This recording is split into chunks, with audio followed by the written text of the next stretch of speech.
E aí galera, tudo bem com vocês? Vamos aí para mais um giro de notícias sobre o Cruzeiro, com questões importantes que têm movimentado o ambiente do nosso clube. Meu nome é Emerson Araújo, esse é o canal 6x1 e desde o início eu peço para você deixar o like no vídeo, se inscrever no canal caso ainda não seja inscrito, usar os comentários para opinar sobre cada um dos assuntos. Esse vídeo é feito com o patrocínio da Betfair, que é um site de apostas esportivas extremamente confiável. Por lá você pode apostar em futebol, diversos campeonatos pelo mundo, tem outros esportes também. Betfair, que é patrocinador master do Cruzeiro, né? Mais engajamento com o clube impossível. A Betfair que está oferecendo um bônus para os novos clientes cruzeirenses de até R$100 em apostas grátis no site. Então se você gosta de fazer uma fezinha, clica aí no link da descrição, faz lá o seu cadastro na Betfair, que é super simples e rápido. Só lembra de apostar com responsabilidade, hein, gente? Não aposta dinheiro do aluguel, o leite das crianças, pelo amor de Deus, né? A aposta é para se divertir. A grande notícia das últimas horas apareceu na tarde dessa quarta-feira, primeiramente por informação do GS Carvalho, depois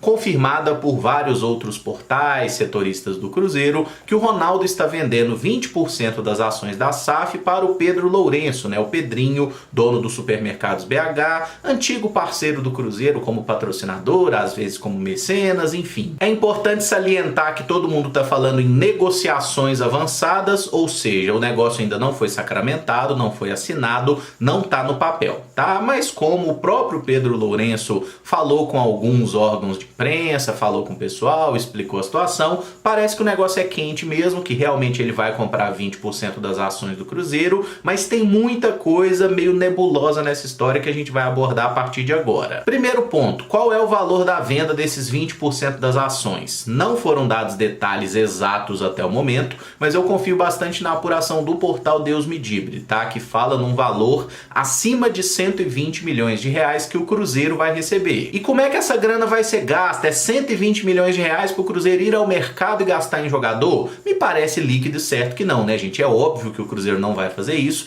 não é esse o perfil de gestão que o clube tem adotado. Quanto que vai ser destinado para pagamento de dívida? Bom, segundo a lei da SAF, 20% de qualquer valor que entre no clube obrigatoriamente tem que ser destinado para pagamento de dívidas, tá? Então eu imagino que pelo menos 20% vá para isso. O resto pode ser colocado como fluxo de caixa para pagar salário, pode ser utilizado eventualmente em contratação, pode ser utilizado em melhoria de estrutura. E é importante a gente observar que o Pedro Lourenço, nessa última temporada, ele não esteve tão envolvido com o Cruzeiro como em anos anteriores, porque em 2022 o Cruzeiro não precisava a todo momento recorrer a um bombeiro para resolver problema de salário atrasado, como aconteceu na gestão do Sérgio, o conselho gestor, no final lá da era Wagner e Thair, enfim, o Pedro Lourenço socorreu o Cruzeiro em diversos momentos. Na última temporada isso não foi necessário, mas desde o final da última temporada a gente tem visto Ronaldo e Pedro Lourenço com aparições públicas mais recorrentes, né?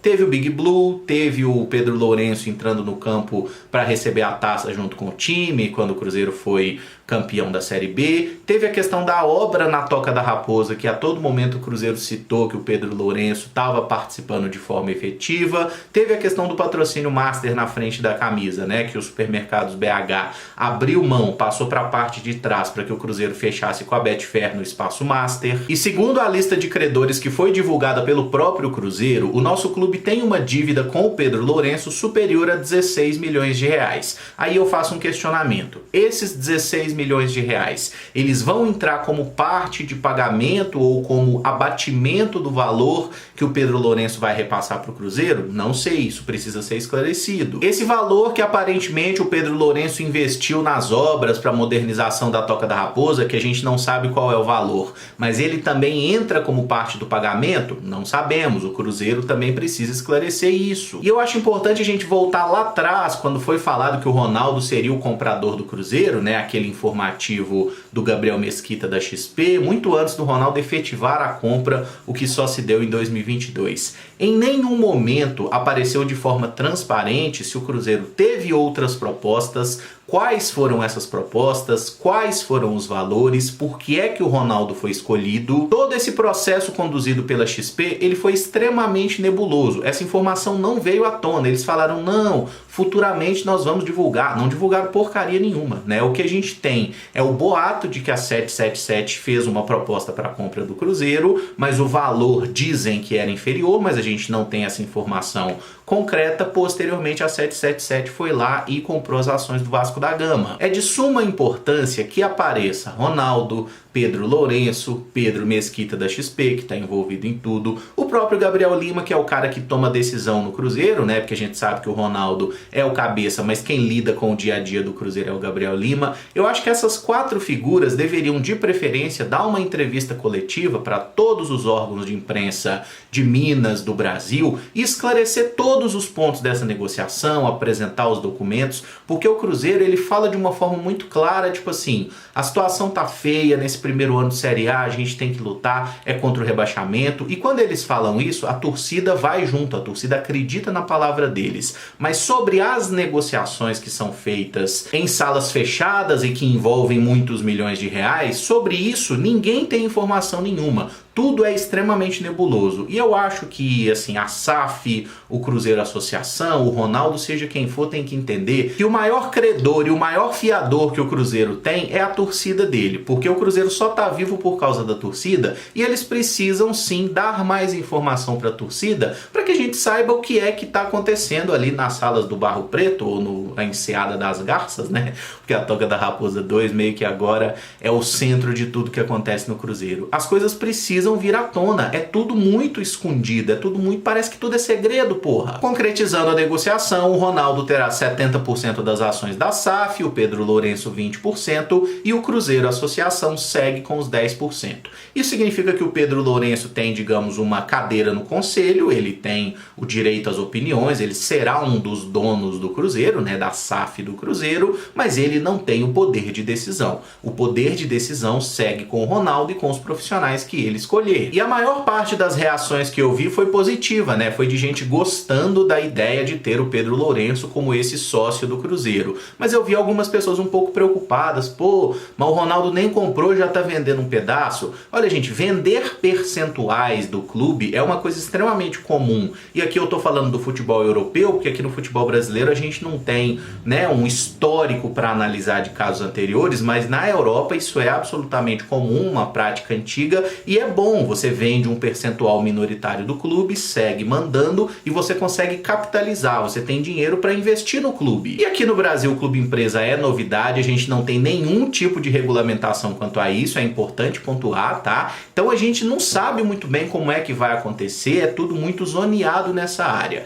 E tem até um outro ponto que eu acho que é necessário a gente questionar. Beleza, o Ronaldo fez lá a compra do Cruzeiro, que seria 400 milhões, 50 milhões de reais num aporte inicial e os outros 350 serão colocados em até 5 anos, seja com investimento ou com as tais receitas incrementais, que é basicamente aumentar a arrecadação do clube de forma que o Ronaldo não tenha que tirar dinheiro do próprio bolso, ele tenha conseguido gerar novas receitas até completar ali os 400 milhões de reais para o Cruzeiro. Esses foram os termos da compra que foram anunciados de forma pública. Mas e agora? O Ronaldo pode simplesmente, por exemplo, vender aqui por 120 milhões de reais. Eu posso pegar os meus 50 de volta? Eu não sei, você também não sabe, porque não existe regulação quanto a isso. E sim, eu assisti o vídeo do Samuel Venâncio, que é o melhor setorista que a gente tem no momento, é um cara extremamente confiável, só que a gente não pode confundir uma informação que é apurada pelo Samuel Venâncio com a informação oficial do clube. O Samuel não fala em nome do Cruzeiro. O Samuel é um ótimo jornalista, eu confio demais no trabalho dele, mas quem tem que botar a cara e falar o dinheiro vai para o próprio Cruzeiro, o Ronaldo não vai pegar um centavo, é o Ronaldo, é o Cruzeiro, é o Pedro Lourenço, são essas pessoas que tem que botar a cara e falar. E é importante a gente questionar isso sim, porque lá atrás o Ronaldo falou assim, ó, não precisa mais se preocupar com o transfer ban,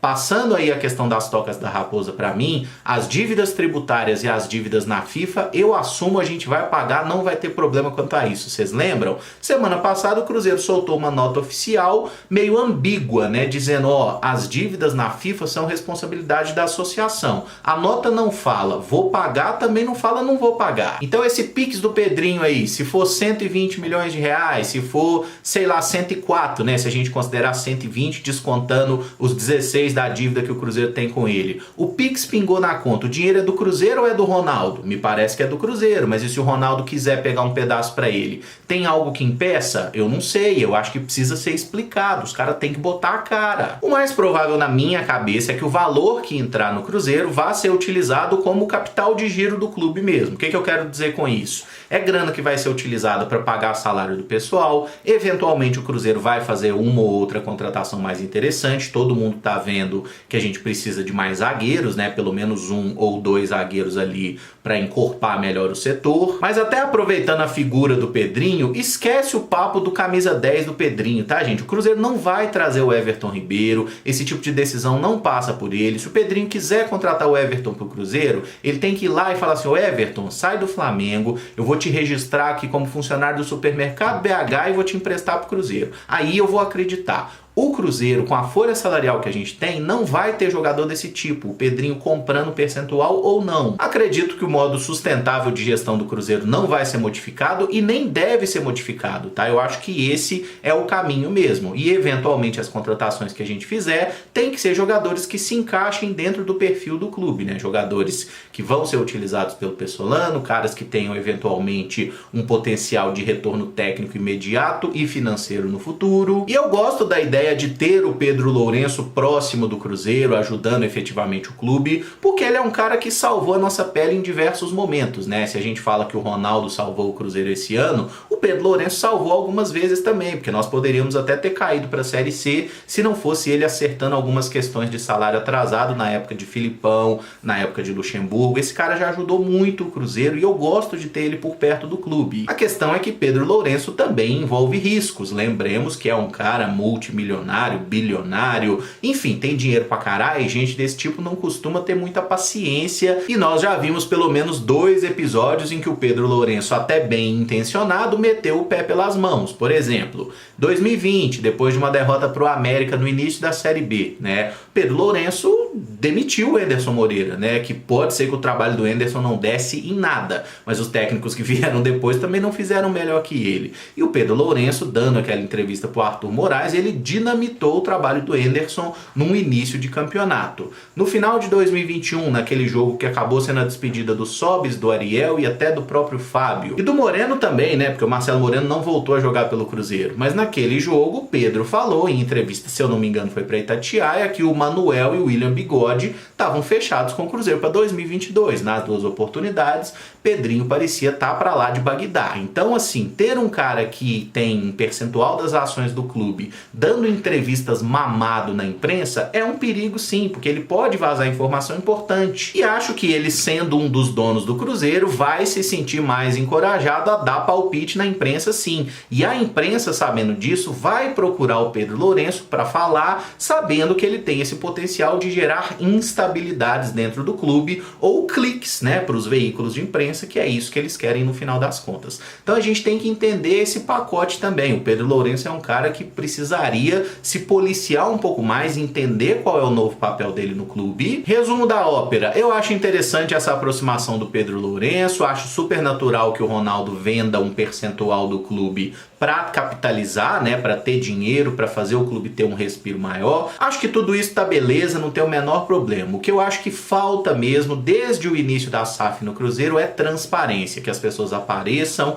expliquem as situações e passem credibilidade para a torcida. A torcida do Cruzeiro, ela não pode ser esquecida, ser colocada a último plano, como tem acontecido há muito tempo. E só para passar rapidamente sobre outros 2 assuntos, né, o Cruzeiro protocolou um pedido na Federação Mineira para que todos os jogos e que envolvem classificação nessa última rodada do Campeonato Mineiro tivessem arbitragem de fora. Obviamente a Federação Mineira negou o pedido, dizendo que não havia tempo hábil para isso, que a escala já estava montada. E nessa aí eu nem vou culpar a Federação Mineira de Futebol, o Cruzeiro tá jogando pra galera com esse pedido que foi feito tão em cima da hora. Nós jogamos na quinta-feira da semana passada, tem uma semana que o Cruzeiro jogou, e só essa semana que o Cruzeiro resolveu protocolar esse pedido para árbitros de fora. Era óbvio que não havia tempo hábil para isso, o Cruzeiro sabe muito bem disso, de todos os prazos que devem ser seguidos, mas agora tá apenas tentando jogar pra galera, estamos aí nos movimentando. O que eu espero que o Cruzeiro faça é, se a gente se classificar para a semifinal e só depende do Cruzeiro essa classificação, a gente se classificando para a semifinal, que haja de fato o pedido para que a gente tenha árbitros de fora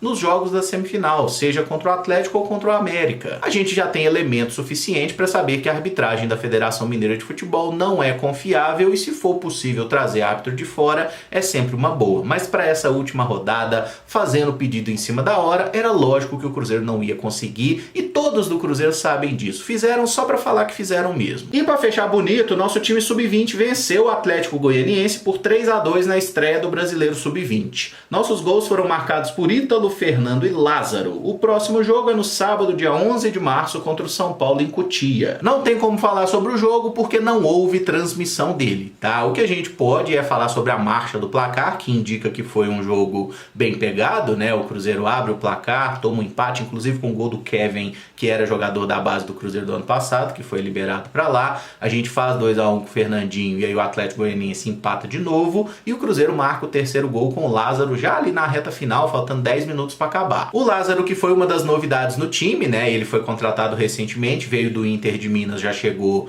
e meteu seu primeiro gol. Nós tivemos o Miguel estreando na zaga, um jogador que veio do Ibrachina. O Vitinho, que veio da Ponte Preta, também entrou no segundo tempo. Assim como o Renatinho, um lateral esquerdo que veio emprestado pelo Retrô, e o Cruzeiro de fato precisava ter lateral esquerdo, ala esquerdo, porque nós não tínhamos nenhum na Copinha. Por exemplo, o Ítalo, que fez o nosso primeiro gol batendo pênalti, jogou a Copinha como um ala pela esquerda, né? Ele que joga como lateral direito, tá jogando como volante, pode jogar como ala esquerdo. É um jogador bem interessante, por sinal. Faltam aí 9 dias para o próximo jogo contra o São Paulo, e eu espero que até lá os clubes consigam chegar a um acordo com a CBF, com a Globo, seja lá com quem, para que a gente tenha qualquer tipo de transmissão para essas partidas, né? O Campeonato Brasileiro Sub-20, ele é importante demais para ter jogos absolutamente no escuro, como foi o de ontem, tá? Então veremos se nos próximos dias caminha alguma coisa, ou para transmissão da Globo, ou para transmissão do Sport TV, de algum streaming, do Eleven Sports, ou dos próprios clubes mesmo, né? Às vezes a TV do São Paulo, a TV do Cruzeiro, alguém tem que transmitir o raio do jogo, gente. E eu encerro esse vídeo por aqui. Se você gostou, eu peço que deixe o like, se inscreva no canal caso ainda não seja inscrito, e use os comentários para opinar sobre cada um dos assuntos. Mais tarde, 8 da noite, tem camisa de força, a gente se fala então. Muito obrigado por acompanhar, um abraço e até o próximo vídeo. Valeu!